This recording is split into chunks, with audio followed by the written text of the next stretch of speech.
USAA knows dynamic duos can save the day, like superheroes and sidekicks or auto and home insurance. With USAA, you can bundle your auto and home and save up to 10%. Learn more and get a quote at USAA.com/bundle. Restrictions apply. I think you're on mute. Workday starting to sound the same? I think you're on mute. Find something that sounds better for your career on LinkedIn. With LinkedIn Job Collections, you can browse curated collections by relevant industries and benefits, like flex PTO or hybrid workplaces, so you can find the right job for you. Get started at linkedin.com/jobs. Finding where you fit. LinkedIn knows how.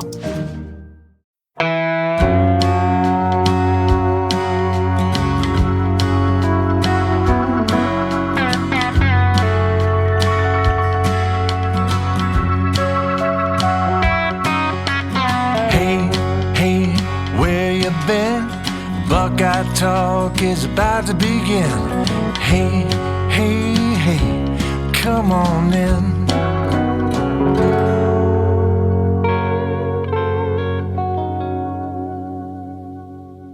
Welcome back to Buckeye Talk. I am Stephen Means and Stefan Krajisnik as we continue on with our State of the Program series. We are on day 3 of that series. We've made it to the most electric position of the Ryan Day era. It's wide receivers. And we're going to talk about, Stefan, how disappointing they've been over the past 6 years. So disappointing. Just not reaching the bar. Well, based on that prompt, that's the end of the podcast. Because you have nothing to say to that. It makes zero sense why Stephen would say that about a group that has produced the most first-round draft picks of any group. In fact, so far, every player that Ryan Day has offered and sent through the program and didn't have to take any extra steps anywhere else out of high school has been a first-round draft pick. And so here's what he has so far. Garrett Wilson kind of got the ball rolling. He had 143 catches, 2,200 yards, and 23 touchdowns. He ended up being the 10th pick in the draft to the New York Jets in 2022. Chris Olave had 176 catches, 2,711 yards, and a team record 35 touchdown catches. He ended up being the 11th pick in the 2022 NFL draft. Jackson Smith-Njigba followed a year later. He had 110 catches for 1,698 yards and 10 touchdowns in his career. The bulk of that came in a record-breaking 2021 season when he had 95 catches for 1,606 yards. He ended up being wide receiver 1, which went 20th in the 2023 NFL draft to the Seattle Seahawks. Chris Olave went to the Saints the year before. Then Marvin Harrison Jr., the highest drafted of this group so far in his career, 155 catches for 2,613 yards, 31 touchdowns. He was the 4th pick to the Cardinals last spring. And now this last spring, as in 2025, Emeka Egbuka made it 5 straight first-round draft picks for Ohio State in 5 straight years. I think that math is right. No, it's 22, 23, 24, 24. 5 and 4 years. 105 catches all time. That's the all-time Ohio State record. 168 yards. That's second to Michael Jenkins in all-time yards. 24 touchdowns, and he was the 19th pick in the 2025 NFL draft. I think that was wide receiver 2. I think Tet was the only wide receiver who went before him this last coming year. So, right. Stefan, what's one word? Because this is an era. And I think Emeka Egbuka ended that era as a record holder and a national champion. And it kind of bookends this first offering of Brian Hartline, the wide receiver coach, in terms of how he recruited the position and how he developed the position. He had 1, 2, 3, 4, 5, 6, 7, 8, 9, 10, 11, 12, 13, 14, 15, 16, 17, 18, 19, 20, 21, 22, 23, 25, 26. He's had 26 commitments so far, and he has signed all but 5 of them, which is the 2026 class and the 2027 class right now. So 21 signees, 5 first-round draft picks. If you could describe the first era of Brian Hartline, the college football assistant coach, what's the word you would use? I'm going to steal from our friends at Pardon the Interruption, because just an all-time great show on ESPN, one of the OG shows that's still watchable these days. Mike Wilbon and Steven literally almost just did a spit take after I said that. But the crew on PTI, when they would do their one-word segment, they would sometimes cheat and hyphenate. So I'm going to do that. I'm going to say standard setting, hyphenated, standard setting. is what this kind of first era of the Brian Hartline receiver room has been at Ohio State. This is the new standard at Ohio State for receiver play, a program that's had, elite receivers come through the years. I think guys like Chris Carter come to mind first and foremost, but you look at what they've done and the consistency that they've done it with. It's hard to look at really any program, but specifically at Ohio State, and see a history where you say that the standard was even higher and this didn't reach that higher. Like, this set the standard. Now, can the standard continue to improve, and can the bar get even higher with guys like Jeremiah Smith and all the recruits that Brian Hartline's going to have in the future? Sure, this can continue to grow, but this is now the standard. This is, at the worst, the floor of what receiver play can be under Brian Hartline and Ryan Day, because every year it's just gotten better and better and better. And we could even take it one step further and say this is now the standard for college football as a whole. If you're Georgia, if you're Alabama, you're pointing at your receivers room saying, oh, it's been pretty good. Or maybe Georgia's not the best example there, but a place like USC that's had good receivers, you say, oh, it's been pretty good recently. It hasn't been that. That's what Ohio State has done under Brian Hartline. Like, this is the standard, whether you're talking about Ohio State history, whether you're talking about current modern college football. This is as good as receiver play can get. And it's going to be really hard for other teams to achieve it. It's hard to maintain, but Ohio State's proven that they can do it. And that's why this is now standard setting. So he's had 5 first-round draft picks, and 8 guys were 5-star recruits. And, of course, 2 of those 8 have not signed yet. Chris Henry Jr. will sign in December, and Jameer Brown's got a whole nother year, but no one's necessarily worried about Jameer Brown not coming. So that's 5 plus 8. That's 13. I have a counter now, and I just showed Stefan the counter. That 13 is how many times I'm allowed to say Jeremiah Smith's name on this podcast. I want to, because I want to have a conversation outside of him. So much, he's going to take up so much of our airspace. And this is about the Ohio State wide receiver. And I don't want it to turn into a Jeremiah Smith conversation. You can say his name however many times you want to say it. But I want this to be about the bigger picture of things in the room as a whole, more than just about a guy that we're dedicating an entire week on the site, cleveland.com/OSU. All those stories are up now as you're listening to this pod. I don't want it to just turn into that, because I do think he's so generational that it's easy for that to happen. But I also think that if we do that, it'll devalue the fact that by the time Jeremiah Smith is draft eligible, it is not unreasonable to say that he might be the 7th first-round draft pick that Brian Hartline has. So I don't want to devalue the 6, the 5 who already have come before him, and the 1 who might come before him in Carnell Tate later on the spot. But I want to have nuanced conversations about things. And with JJ, I think right now, until we get closer to the season, for me, this is just for me, it's he's good, yes. How good can he be? Yeah, and I think, the context of JJ is important too, though, because it kind of feels like everything Brian Hartline has done has kind of built to this point. Does Ohio State land a generational wide receiver if Brian Hartline doesn't have the success he had with Jackson Smith and Jigba and Chris Olave and Garrett? Like, does it get to this point? I think you can use JJ as, hey, this guy's generational. It's going to be hard to ever have a player like this again. But there's context to why that player is at Ohio State and why he's doing the things that he's doing at Ohio State and why he's playing under Brian Hartline and Ryan Day. And I think that's what we're hoping to get into on this pod, I guess. Those 5 are why JJ exists. But it becomes a situation of, is he the bridge between what has happened and what comes next? And how much of what the history is actually feasible to attain in the future, which is why my counter starts officially now, and my word is irrational. I don't know if you could have predicted Brian Hartline doing this. If someone would have said to you, 19, when news broke that Brian Hartline was going to be promoted from the interim wide receivers coach in 2018 when he took over for Zach Smith after that whole fiasco to full-time wide receivers coach, I do not know if anybody could have said he's going to have 5 straight first-round draft picks, plus another guy who was wide receiver 4 here, went to Bama and turned himself into a first-round draft pick. He wasn't going to have a single player ranked outside the top 99 in his first 2 recruiting classes. He wasn't going to have a single player ranked outside the top 150 until 2023. He was going to have 8 5-star recruits. He was going to do, fundamentally, a position in Ohio State's already got a pretty quality history. And Chris Carter exists. Terry Glenn exists. Ted Ginn Jr., Santonio Holmes exists, right? They're not new. Michael Thomas exists. They're not new to elite wide receiver play, but like almost lap it in terms of wide receiver play, talent, production. He had a Heisman Trophy finalist a couple of years ago.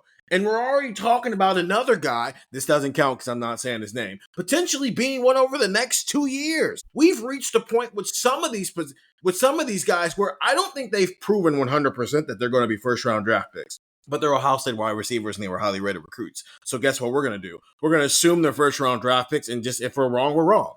Because that's where we're at with things. That's not a rational thing for somebody to ever predict. I don't even think it's a rational thing to expect him to maintain. And I don't think he's not going to maintain it. I don't think he's not going to sustain this level of success. But all of it is irrational, which is why he's very particular about the guys he goes after. He locks in with those guys and he moves on to the next class. But it's still irrational. Marvin Harrison Jr. used to say this a lot. And they all say it. But I remember talking with Marvin Harrison Jr. about it. In fact, we did an interview on our YouTube channel at Buckeye Talk on YouTube about it. YouTube.com/Buckeye Talk.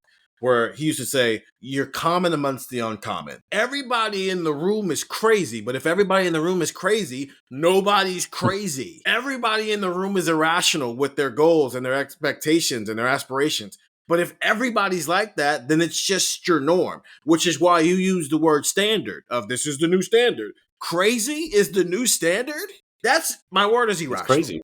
Because all of them are irrational. It's crazy. All of them are crazy.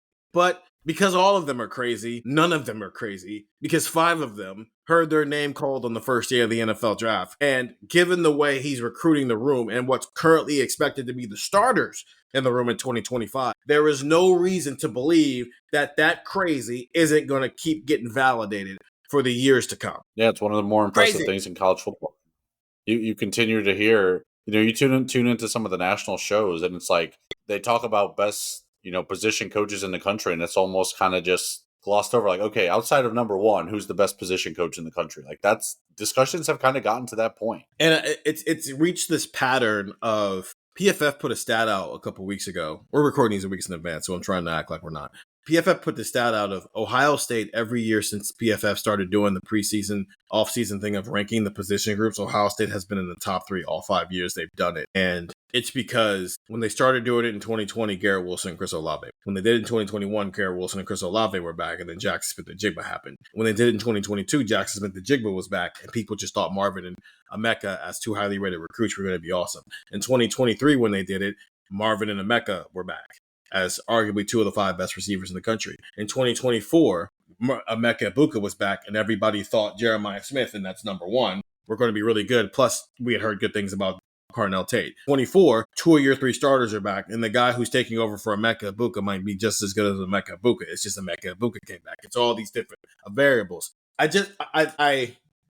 think he's like aced being a positions coach. Like, it's not even a conversation. Is this and it's hard with position coaches. Is this the best start to a college football coaching career we've ever seen? And I didn't say head coaching. I'm just saying coaching in general. Yeah, when you think about it kind of in the immediate, it's hard to think of anything more impressive.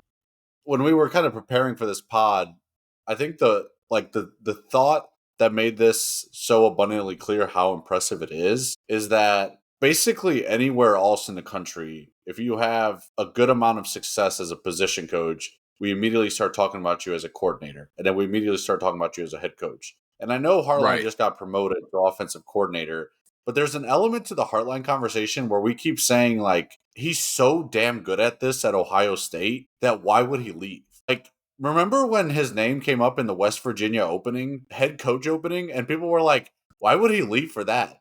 For a head coaching job in the Big 12?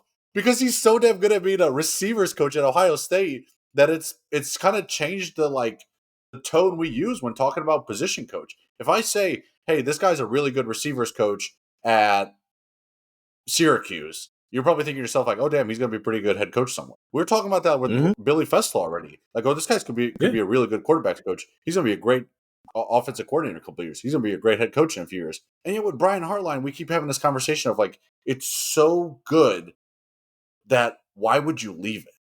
And and that's not to say he's never going to leave and he should stay forever and he's never going to be head coach. Like, that's not what I'm trying to say. I'm just trying to say is like, he's so good that if he does leave, it better be a damn good opportunity because it's so good. And I think some of that is, as much as it is about him, it's about the era of college football we're living in now. You're not really climbing the ladder the same way anymore. I mean, look at some of the guys who are running blue blood programs. Like Brent Venables stayed at Clemson forever for the right job, and now he's Oklahoma's head coach. Regardless of how you feel about how it's going there, you don't think he could have left in 10 years he was at Clemson and gone and gotten another job? No, he waited for the right job. How long was Kirby Smart around with Nick Saban as the DC until the right job opened up, his alma mater job at Georgia, and it worked out, right? Dan Lanning didn't want to go to Alabama. No, but even that, it's like Dan Lanning's first head coaching job wasn't a MAC school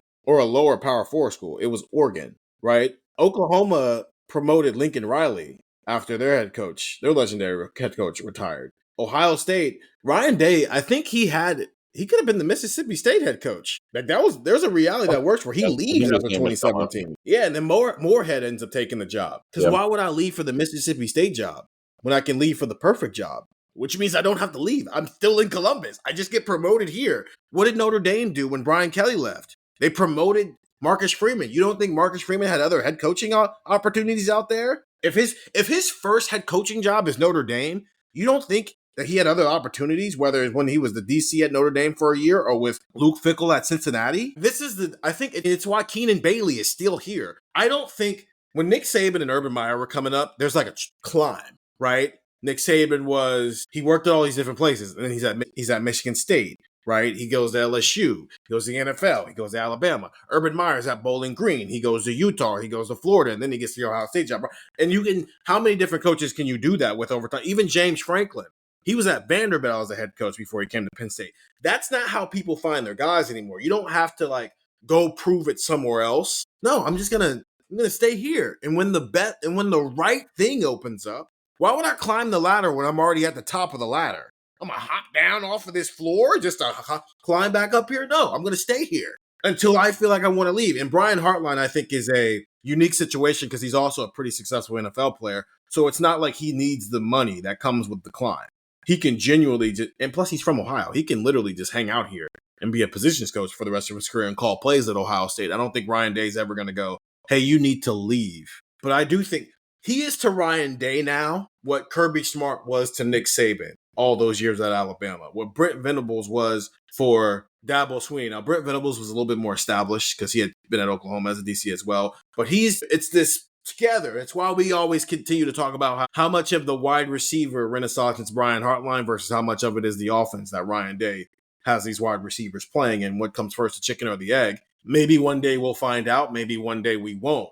But he is the epitome of what being a coach in today's society is today. I don't have to just leave for the sake of climbing the ladder. And how do you apply that to Billy Fessler, as you mentioned, Matt Guerrieri, as you mentioned, James Laurinaitis, as you mentioned, Keenan Bailey, Tyler Bowen, these other young coaches who are maybe looking at that and going, I don't know, maybe I'll just stick around here for 6 years. And then, the USC job might be open in 12 months. Let's check in on that. But I don't know, maybe I'll just stick around here for a little bit. And then one day the Florida State job will be open. Or I don't know, I'll stick around here for a little bit. And one day Dabo will retire from Clemson and the Clemson's job's open, right? I don't have to just jump at the first thing. I can jump at the right thing instead of climbing the ladder and having all these weird pit stops along the way. But you can do that with your heart line. You have to be so good to get there. And that epitomizes this. If you feel like even a little bit in the back of your head you're half-assing something, then the moment a better job opens, you jump and you take it because you're worried that it's not gonna continue being good over there, and then you miss your opportunity, right? Like the guys that do leave pretty quick. I'm not saying that everyone who leaves for a head coaching job or something is doing the wrong thing, but there's a lot of guys who look at it and say, man, this might be my only opportunity. If I don't take this and then things start going poorly over here, that it's not going to work. And Brian Hartline has that benefit of he's so dang good doing what he does at Ohio State that he knows, oh, this is a good opportunity, but I can do better. And I know that if I turn this one down, there will be a better one.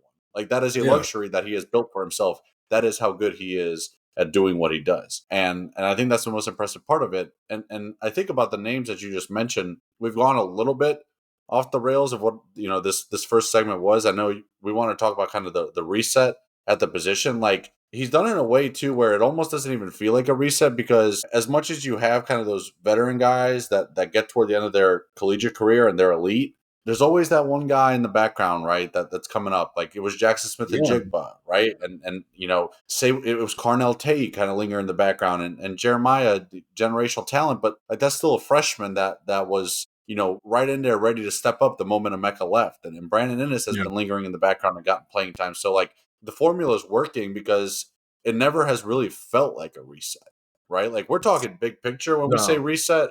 When we're talking about the room specifically going from 2024 to 2025, it's not much of a reset. No, it's been more of just a relay race where they keep handing the baton to the next person. But I'm glad we had that conversation, because that was about, we were essentially having how much longer do we think Brian Hartline is going to be here? And the answer is, well, this era of college football suggests he can be here as long as he wants to be here until he feels like there's an opportunity he can't turn down. Clearly that opportunity hasn't presented itself here. But as we move into the second segment, I do think I'm going to push back on that relay idea a little bit, because I don't think it's as firm as it's been in years past the same way, which is, again, to the value of Emeka Egbuka, and we can get into that more when we come back from the break on Buckeye Talk. The Disney Plus Hulu Max bundle. It's the ultimate bundle for an unbelievable price. Plans starting at $16.99 a month. Get it and watch Marvel Television's Ironheart on Disney Plus. I want to build something iconic. A new season of The Bear on Hulu. We can make people happy. And The Epic, a Minecraft movie on Max. Anything you can imagine is possible. The Disney Plus Hulu Max bundle. Plans starting at $16.99 a month. All these and more streaming soon. Terms apply. Visit DisneyPlusHuluMaxBundle.com for details. New Vitamin Water Zero Sugar Pineapple Passion Fruit is packed with vitamins. Just like the amount of peas we packed in that sentence. It's packed like your tote bag. The one you stole from your ex. Or your overpriced half a studio apartment. Or extra rushed rush hour traffic. Packed like your calendar. Triple booked at 5, of course. Grab a vitamin water. Did we mention it's packed with vitamins? We're back here on Buckeye Talk. Stephen Means and Stefan Krajisnik. We're talking the state of the wide receiver room as it heads into 2025. Okay, I'm using my second one here. I have 12 left. So Jeremiah Smith is not the leader of the wide receiver room right now. Right. We can agree on that, even if he's their best player. Okay. Which I think is also a result of a good thing, because we've seen Carnell Tate really step up. And Brandon Innes has kind of been building. Do we think Carnell Tate and Brandon Innes are elite receivers, or are they just, as I mentioned earlier, we're at the point where it's safe to just assume they're going to be elite and be shown otherwise versus the other way around? I think Carnell Tate and Brandon Innes have both shown why they were highly rated prospects, highly rated recruits who were recruited heavily by Ohio State. We've seen, for Brandon Innes, it's been, I guess, more so in flashes. With Carnell Tate, it's been a bit more consistent because he was a starter, full-time last year. So I think they have both shown why they are really good receivers who just maybe haven't had the biggest roles. And in that same vein, I think the reason we believe that their next step is going to be successful is because they're Ohio State receivers. Because most every receiver at Ohio State that's been asked to take that next step under Brian Hartline has taken it with Brian Hartline's guidance. So I think it's a mix of two things. I think that you can have guys who are talented and it's like, all right, this is your year, and the jump doesn't happen. You're like, oh, wow, like you saw the peak, but like that was the peak. I thought you were going to keep growing. I didn't think it was going to plateau. Whereas with Brandon Innes and Carnell Tate, I think they've themselves kind of grown. And because of Brian Hartline's reputation, Ohio State's reputation, we don't see a vision for it plateauing. To where I think you do get to at that elite level, to where we're talking about Carnell Tate as a potential first-round pick, where if a team took him 19th overall next year, or let's say he was eligible this year and he went 19th overall, like right around where Emeka went, there's probably an NFL fan base that's looking at his numbers being like, okay, really? We know the context, and we know that there is that next step. And I think that's where the Ohio State benefit of the doubt maybe comes into play. So I don't know if there's a solid answer to your question, but I think there's a combination of those two things where there is a middle ground, as boring of an answer as that may be. And the only reason I think it's a reasonable one is because, well, let's start with Innes, because he's played less snaps. So back in 2022, Brian Hartline had a legit 4 that he wanted to play. This is preseason. The offense was obviously built around Jackson Smith and Jigba, but we knew Marvin Harrison Jr. was going to be pretty awesome as well. And we thought Emeka Buka could be pretty good too, as a guy who had a role as a kick returner, and almost took a couple of them back as a true freshman. And then you had Julian Fleming, who was finally healthy. And I remember on this podcast, me and my former co-host Doug Lamries and Nathan Barrett, we used to have these conversations of, okay, Marvin Jackson are 1 and 2, and then 3 and 4. What do we think the split's going to be like? Is Jackson going to come outside some? Is Emeka going to be a Z? Is this a situation of, well, it depends on who's on the field, right? If Julian's on the field and Jackson's in the slot, but if they want to move Jackson outside to take advantage of a mismatch, you bring Emeka in and he's playing the slot. Unfortunately, we never really got to find out what the answer to that question was, because Julian didn't play week 1 against Notre Dame. Jackson messed up his hamstring in week 1 against Notre Dame. And so then when the only game I remember off the top of my head where all 4 were available to play to start the game was the Iowa game. And I'm pretty sure Marvin started at X, Jackson started at slot, and Emeka was the starting Z. Because at that point, Emeka had established himself as one of the best receivers in the country.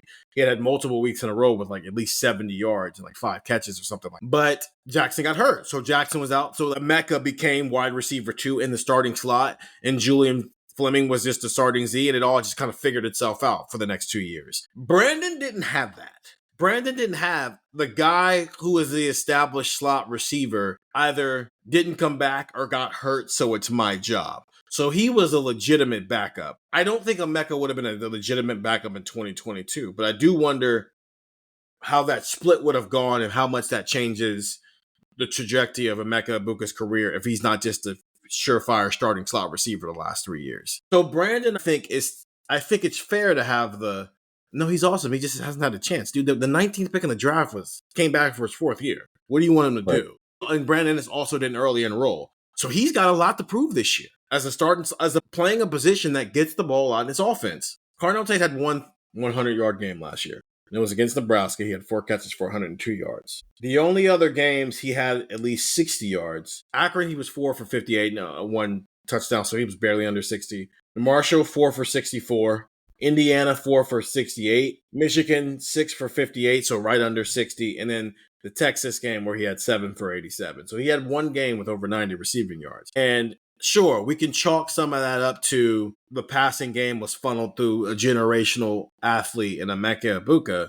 But I just think he was a really good receiver last year. And to the point you're talking about I'm not overly worried about maybe this is who Carnell Tate is, but I don't think it would be I think it would be too scarlet and gray colored to just assume 100% Carnell Tate's going to take that next step and be a guy who's a 1,000-yard receiver.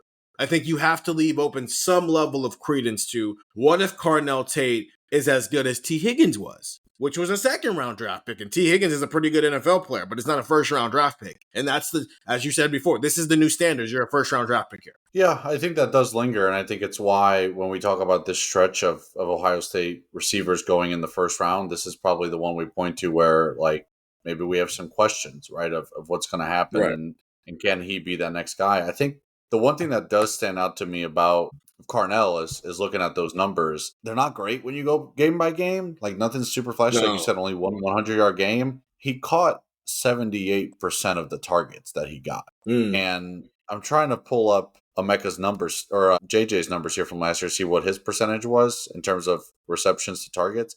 But like that tells you that when asked to perform, Carnell Tate showed up. Mm-hmm. And if you're asking him to show up more often, he's shown you that he will. And I think that's where maybe some of that confidence comes from. So JJ had 76 catches on 105 targets, if I'm looking at this right. Yep. So that's about 72%. So in terms of like percentage-wise, like how much did you deliver when you were asked to deliver? He's right up there with JJ in terms of what he did, slightly above.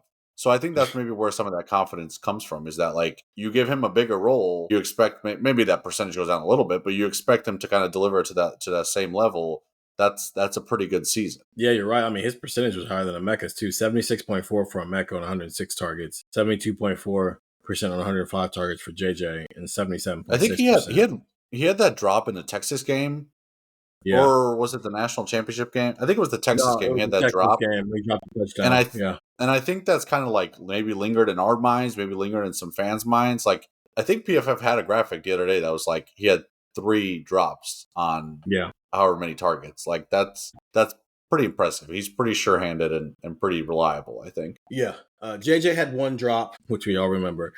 Mecca had, I know. Mecca had 5 and Carnell had 3. I think part of this is him and Will Howard just never seem to get on the same page. A lot of Will Howard's wild throws, especially later in the season, seem to come to Carnell. They tried to get him a touchdown throw in the national championship game, and Will overthrew him. I remember that throw against Penn State where Will threw it like 4 yards out of bounds when if he just throws an accurate pass, Carnell's got a touchdown. It did seem like more often than not, Carnell and Will were not on the same page the same way that Jerry J and Emeka were. So if Carnell and Julian or Carmel and Lincoln is on a better page, plus you expect his targets to go from 67, maybe north of 100 this year, more than likely Carnell Tate's going to be awesome this year. I just don't want us to just stamp it simply because, it's an Ohio State receiver. It's what they do. Because at some point, this comes to an end, which is where I use my third JJ analogy. And I'm going to use the defensive end to do it. I have 10 more. You had Joey Bosa, you had Tyquan Lewis, you had Nick Bosa, you had Chase Young. All 4 of those guys were Big Ten Defensive Linemen of the Year, I think. Yeah, I think they were. And 3 of those 4 were top 5 NFL draft picks. But there does come a point where it peaks, right? Regardless of how highly recruiting you are, it peaks. Chase was the peak when he was a Heisman Trophy finalist and won and broke the record for sacks in a season by an Ohio State football player with 16 and a half, and he was the most dominant player in college football. He was the peak. But if you looked at the recruiting rankings, one could have made the case back in 2019 this was going to continue. Zach Harrison was a 5-star recruit who played meaningful snaps. I think he played the second most snaps in the Fiesta Bowl that year as a true freshman. So you're like, okay, well, he just spent the year learning from Chase. Your turn, Zach. 2 years later, Jack Sawyer and JT Tuimoloau show up as 2 top 5 recruits in the country. So if we're basing this off of simply recruiting rankings and where you felt in the moment, you thought Chase was awesome. Well, now people have to deal with Zach Harrison. Well, now people have to deal with Jack Sawyer. Well, now people have to deal with JT Tuimoloau. But none of them were first-round draft picks. Zach Harrison and JT were day two picks, while Jack Sawyer was a 4th-round draft pick. Tyleik Williams ends up being a 1st-round draft pick on the interior as the first defensive player to go in the 1st round in the Ryan Day era since they had 3 go in the 2020 NFL draft with Damon Arnett, Jeff Okudah, and Chase Young. But that's the point. Larry Johnson's recruiting after Chase Young didn't fall off a cliff. He added 5-star recruits in 2 of the next 3 classes. But they weren't Chase, Nick Bosa, Tyquan Lewis, Joey Bosa. So that's where my third JJ point was, is JJ the peak? Is he Chase Young? Or does it mean that, yes, he is Chase Young, but what comes after him doesn't drop, with all due respect to what they were as players here, there's like a night and day difference in between what Chase Young was and what the 3 5-star recruits who followed him were on the defensive line. Yeah. Even if that's the peak, what we're seeing right now with this South Florida kid, is it fair to say that this is going to continue at rising? Or does this come down a step a little bit, even if the step is still 1st-round draft pick, so maybe it doesn't matter whether or not JJ is the peak or not? Yeah. Did that make sense?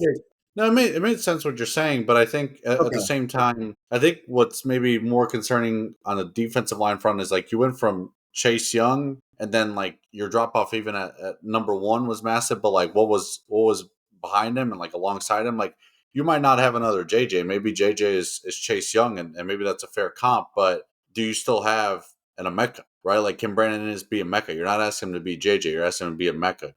Can Carnell Tate be Emeka, right? Like that's the question that I think is more lingering. It's going to be hard to get yourself another JJ, right? Like we thought Marv was that peak, and then you took it one step further, right? Like at some point, there is a peak in terms of how great one guy can be, but can the collective still be good? I think that's where maybe it got, a bit muddy with the defensive line, is the collective in and of itself wasn't always great. Yeah. And I think you saw it in the playoff last year, but we can't pretend like the entire 2024 season we were talking highly of Jack Sawyer and JT Tuimoloau, right? Like they got better as the year went on. That Oregon game, we gave them a lot of blame for what happened. So it's like, can the collective product stay good? And I think that's where it's maybe hard to see the end of the line for the receivers, is they might not have another JJ in 3 years when he leaves, but is the collective product going to be as good as the Emekas of the world? I think it can be, and that's still 1st-round level. I have less concern that it'll drop that far down after this peak. I just want to acknowledge that it might drop down. And that's the end of my negativity of the wide receiver room. I'm ready to join Stefan on the side of the wide receiver I could say too for Carnell, like there is part of me that like Brandon, I think I'm a little bit more towards like kind of wait and see because I think we're still waiting to see what that jump looks like. There is a world in which Carnell was a starter last year, and maybe the numbers he put up, like we're just assuming there's 100 receptions and 20 of them are going to go to Carnell and he's going to get to 100, with Emeka leaving. Like, what if he stays at 76? Do you view that as a disappointment? Is it maybe a louder 76? What does it look like? 76 was Jeremiah. How many receptions was Carnell? Carnell had 52. Emeka had 80. There's 81 There's 106 targets out there to get for somebody because that's what Emeka Buka leaves behind. So what if Carnell goes from 50 receptions to 60? People are going to view that as a disappointment? Is it a plateauing? Because it's hard to envision Carnell jumping to like 70, 80 catches. I think it's less the catches and more what he does with the catches. Yeah. For me. Like, what's the impact? Which is why when we were having the conversation about expectations for touchdowns, and I was looking at you guys going, you guys don't think another receiver is going to have 10 touchdowns this year? And you guys were like, well, no, it might just be I think 2 receivers need to have 10 touchdowns this year. It's just how the offense is funneled a little bit. And that's, to me, it will feel, especially since Carnell Tate's the Z receiver, which can a lot of times, if he has the impact Chris Olave had in 2021, he met expectations. Chris Olave didn't have 1,000 yards. He had the most catches of the 3. He only had 60-something catches, but they were impactful catches. He also had like 12 touchdowns that year. If he is Chris Olave good in 2025, then first of all, he's not back on this roster. And second of all, I think that's maximum. You know what? I think that needs to be his floor is Chris Olave from a counting number standpoint. Chris Olave 2021. For me to feel like, yeah, he's on the path that Marv suggested he was on when he first got here in 2023. I think that's with Brandon. I think it's a little bit different. Yeah, and with Brandon, it's a little bit different because it's. I think we're still trying to wrap our minds around what exactly Max Clare is going to be in terms of touches. In a world where the slot gets the ball a lot here, but also your best player plays X receiver. I think there's an element Let's mark too down wide of. receiver. Go ahead.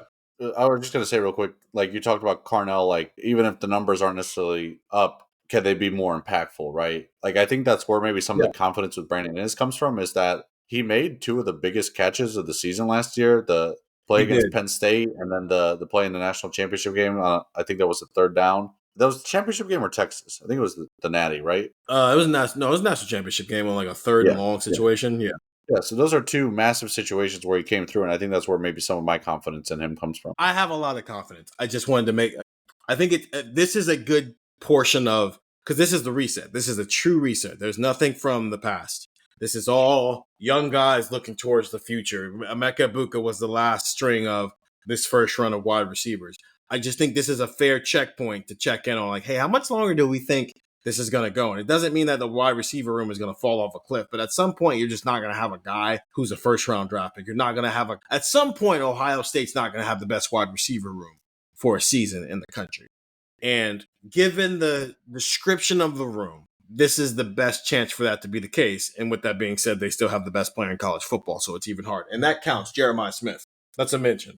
I'm down to 9. I got 9 left, and we have a whole segment to go. Let's mark this down. Who's wide receiver 4 between Mylan Graham, Bryson Rogers, and Quincy Porter on day against Texas and then against Michigan? I think the answer to both is Mylan Graham. I'm on the buy stock for Mylan Graham train. And it's funny because when we first got into the offseason, I was maybe hyping up Bryson Rogers as much as any of us on the pod. Yeah. And I still think he's really dang good. But we just kept hearing about Mylan Graham in the spring, and then we saw it in the spring game. And he's mini Garrett, and I can't stop thinking about it. And I'm thinking to myself, like, this guy's going to find a way, because I also think he might be the most versatile of the group. I think we can see him in the slot a good amount if needed.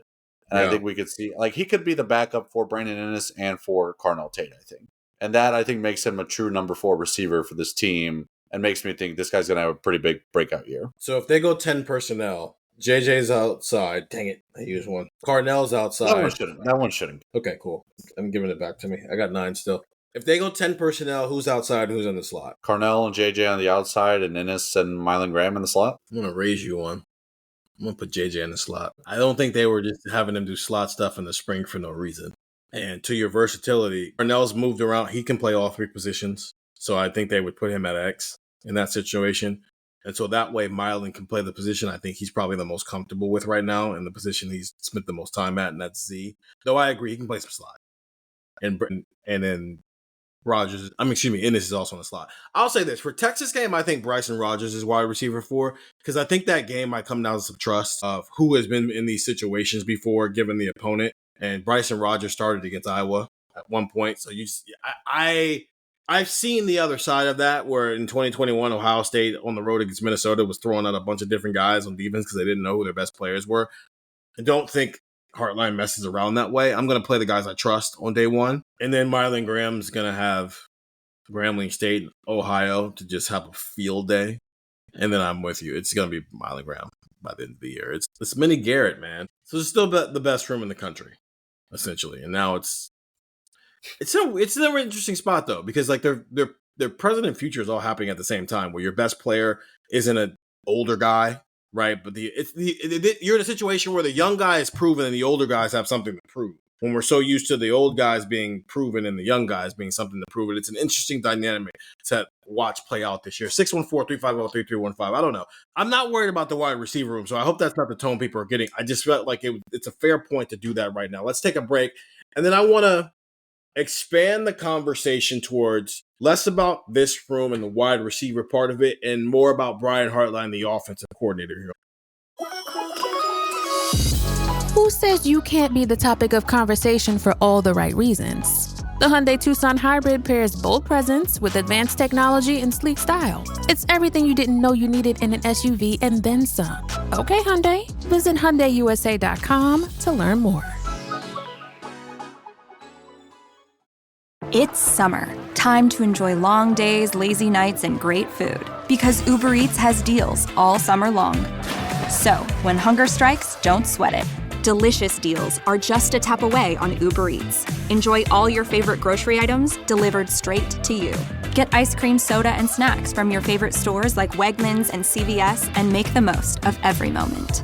Now that sounds like a good summer. Order now on Uber Eats. Terms apply. Product availability varies by region. See app for details. And we're back here on Buckeye Talk. Stephen Means and Stefan Krajisnik as we go through the state of the program series. We're talking about the wide receivers today. Brian Hartline, now the offensive coordinator. This is the question I sent Stefan. How does Brian Hartline calling plays impact the way you view the 2025 offense and how it might run? I think we alluded to a little bit on the quarterback pod, and a couple weeks ago when we talked about, kind of the market down and 6 records that could be broken. I think this is going to be a bit more pass heavy of an offense. Part of that being because of Brian Hartline stepping into OC role, because I think at the end of the day, when an offensive coordinator gets in a tight situation, in a pressure packed situation, you lean on what you trust the most. And I think for Brian Hartline, that tendency is going to be the receivers. Obviously this year it's going to be JJ as the number 1 receiver and Carnell and Brandon Ennis, but most years you're going to lean on what you trust most. And I think that's for him is going to be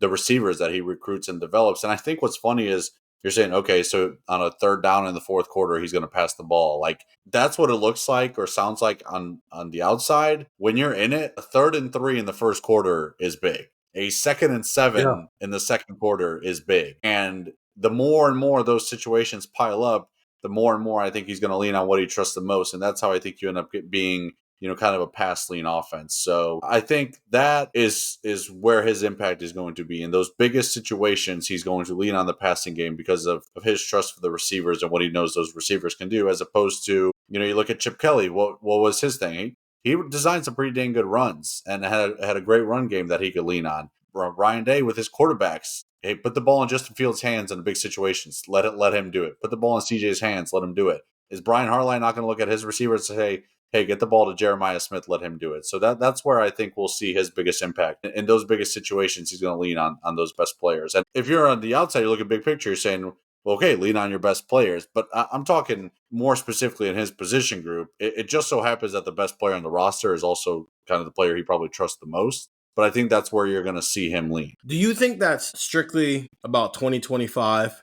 in a world where you got a quarterback who might be able to sling it and as many as 5 wide receivers who might be ready to play for you this year, including one of which is the best college football player in the country, I'm counting that one. That one counts. Is that just a 2025 thing, or are you bringing that mindset in when we're doing this 12 months from now heading into 2026, especially if it's because it's going to be a second year starting quarterback, or 2027, 2028? Are you expecting that philosophy to be the concept every year going forward as long as Brian Hartline's the guy calling plays versus it being specific to this year's personnel? I think this year it maybe is a bit more emphasized just because of all the factors we talked about with maybe the defense taking a step back, with the young quarterback, with young running backs. Like, I think it's maybe emphasized this year, but I think more often than not, that's going to be the case. It would have to be a situation where Ohio State, for whatever reason, has a quarterback that they really don't trust a ton throwing the ball, and the way Ryan Day recruits, I don't really see that right now. Tavian St. Clair has some mobility, but even then, I still think he's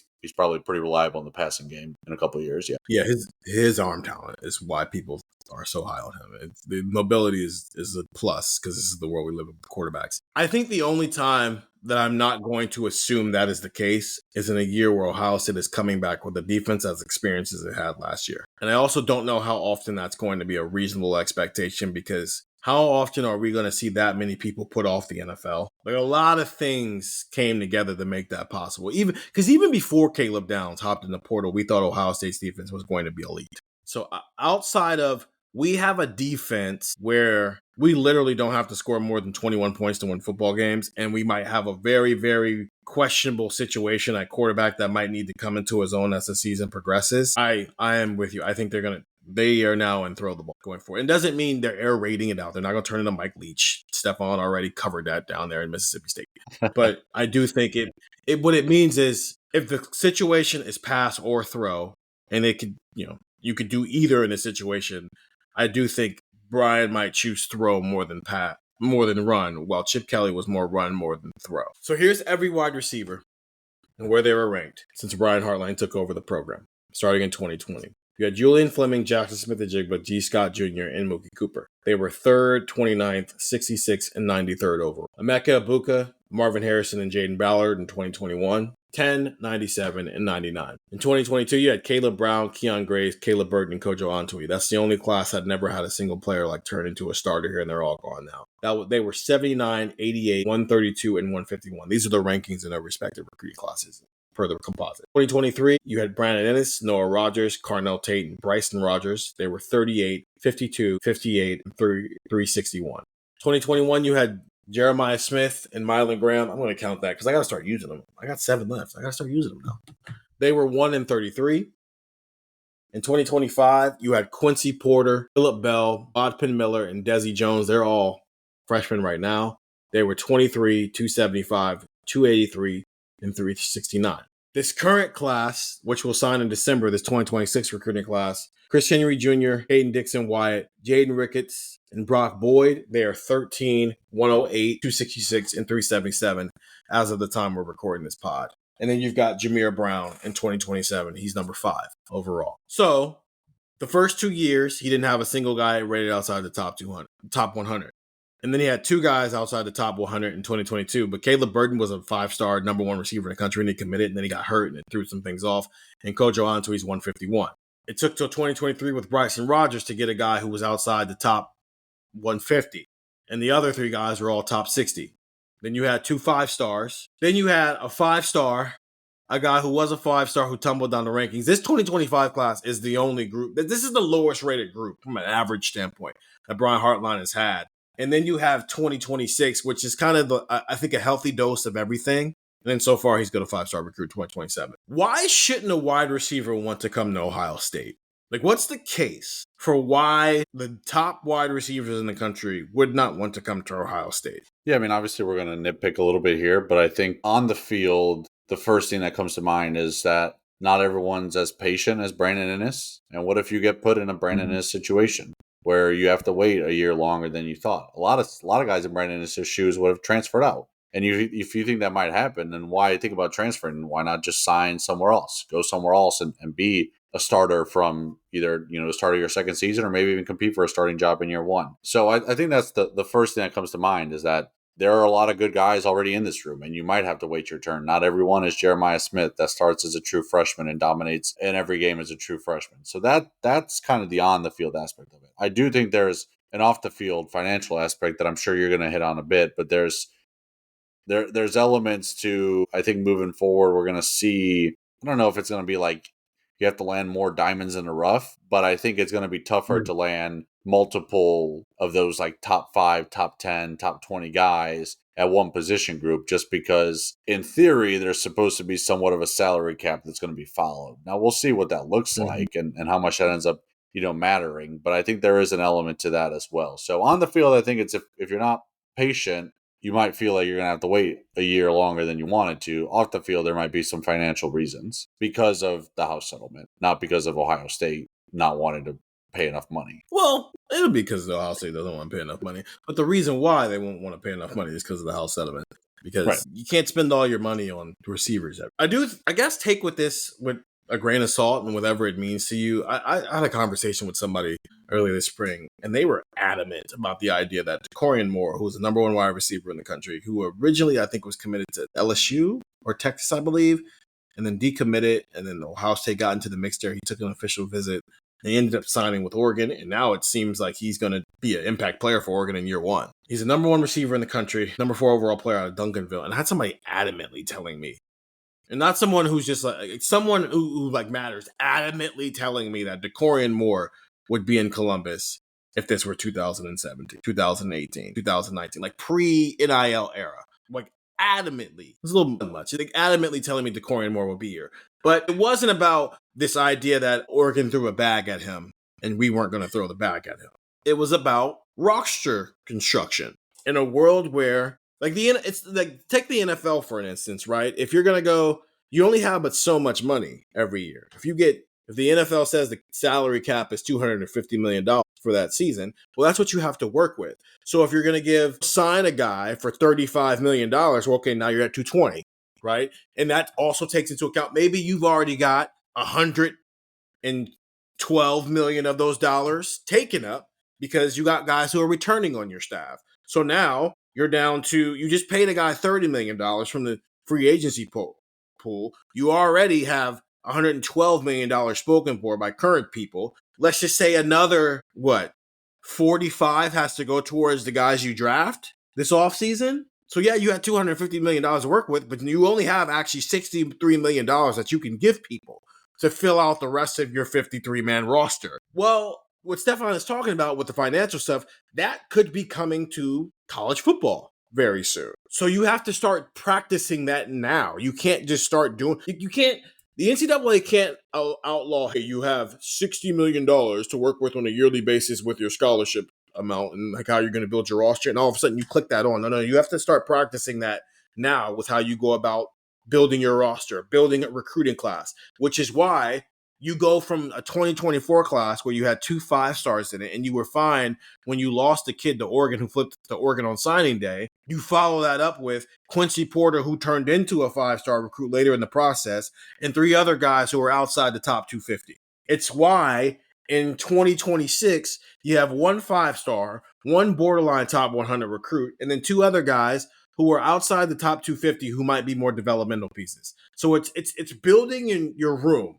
I think the days of Brian Hartline getting Julian Fleming, Jackson Smith-Njigba, G. Scott, and Mookie Cooper, who were all top 93 recruits, and then following that up with Emeka Ibuka, Marvin Harrison, and Jaden Ballard, who were all top 99 recruits, I think we're done with those days. And it's not because Brian Hartline can't go do that. Brian Hartline can go do whatever he wants, clearly. But can you afford to do the number 3, the number 29, the number 66, and the number 93 player when you've also got to go get offensive linemen, quarterback, safety, right? Can they do that in 2026? When you have when you need to go get Blaine Bradford and Braylon Womack out of the South as 5-star safeties, can you also go get Chris Henry Jr. and the 2 guys rated above him? Like, there's a reason why pre-signing day, the cornerback class was Devin Sanchez, Naeem Alford, and then a lower rated guy named Jordan Woods. There's a reason why it seems like Tim Walton isn't like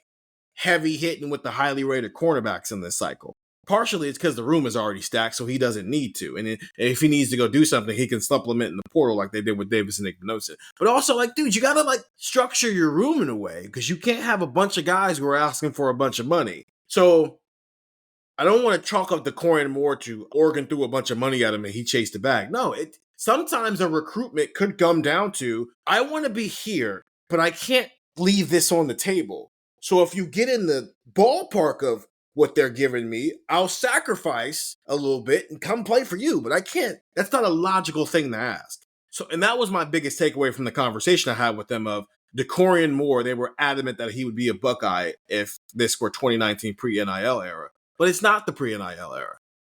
And there's Corian Moore not being at Ohio State isn't going to be the last time Corian Moore doesn't come to Ohio State. And I think it's fine if Brian Hartline doesn't go get 4 top 100 recruits every single year, because he has to structure his room in a way where he's got a little bit of everything. Yeah. I mean, maybe even not just pre-NIL era, but NIL era where you could pay any amount to anyone. Now it's supposed to be like a structured NIL era, and that's a little different too. Which is why we've started having conversations about how much longer can this run go. Because at some point, because they're not going to have any draft picks from the 2022 recruiting class because none of them are still here. Noah Rogers is already gone. Carnell Tate probably has the best chance of being the first rounder in 2023. Jeremiah Smith, and now I'm at 6, is going to be a first round draft pick for 2024. Can Mylan Graham join him? Quincy Porter, Chris Henry, and Jameer Brown probably are the best cases of being that in their respective recruiting classes as well. But it goes back to why I chose the word irrational and you chose the word you did and followed it up with the idea of, like, is this the standard now? Yes, it is. It's an irrational standard. So, like, if 1 year it doesn't meet that, I don't think it's because the world is falling down. It's because this is a new age of college football. We're no longer in that era where the blue bloods just stack on talent. Brian Hartline's going to have some awesome dudes, and he's also going to have some dudes that might need to develop. It might take a little bit more time. And the end result might still be they have 10 straight first-round draft picks. Who knows? Because he's also the offensive coordinator calling the plays now. So that's even more of a reason for why a wide receiver would want to be here, because his position coach is the guy calling. I just am interested to see how... I was going to say, maybe he'll just be the first overall pick, and maybe that's where the streak ends, but he'll be the first wide receiver since 96 to go first overall, and the first Ohio State player since Orlando Pace to go first overall. So. Yeah. I just, it's the one position group that I think, I don't want to say suffers, but the most adaptation to this new era, because they dominated the era before. So I am interested to see how they go about the roster construction in this era, where I don't know for sure if Julian Flynn and Jackson Smith and Jacob G. Scott and Mookie Cooper all were chosen Ohio State in this era where they could get paid. And the same for Emeka, Marvin, and Jaden. But it also goes back to, if everybody in the room is crazy, then nobody's crazy. So just keep finding the crazy and you'll be all right. 614-350-3315, 2-week free trial, $3.99 after that. That's wide receiver. Stefan's done with the offensive side of the ball. It was me and him for quarterback, running back, and wide receiver. Andrew's going to sub in to talk about tight end and the offensive line, because he's very passionate about Max Clare and very, very passionate about the offensive line. Stefan will be back, though. He's also just on vacation this week. So he'll be back, though, next week as we talk defensive side of the ball. 614-350-3315. Let us know your thoughts about Ohio State's 2025 season heading into the year, their roster, and how things are going to look in the future for a program that now has a head coach who is once again a national championship winning head coach. 614-350-3315. For Stefan Krajisnik, I'm Stephen Means. That was Buckeye Talk.